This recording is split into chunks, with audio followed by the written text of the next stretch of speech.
وإذ قلنا للملائكة اسجدوا لآدم فسجدوا إلا إبليس أبى واستكبر وكان من الكافرين.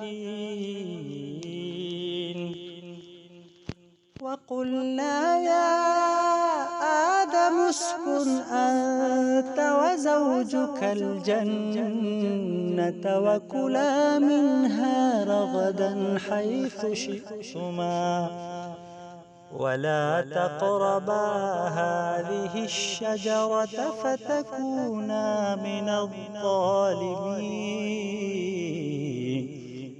فأزلهما الشيطان عنها فأخرجهما مما كانا فيه وقلنا اهبطوا بعضكم لبعض عدو ولكم في الأرض مستقر ومتاع إلى حين.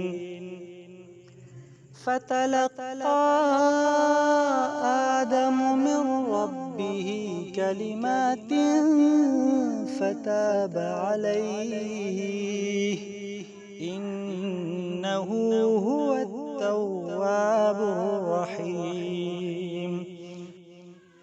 قلنا اهبطوا منها جميعا فإما يأتينكم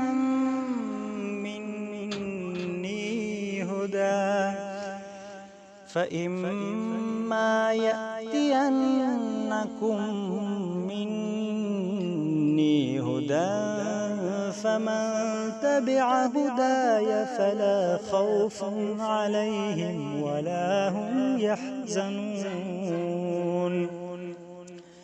والذين كفروا وكذبوا بآياتنا أولئك أصحاب النار هم فيها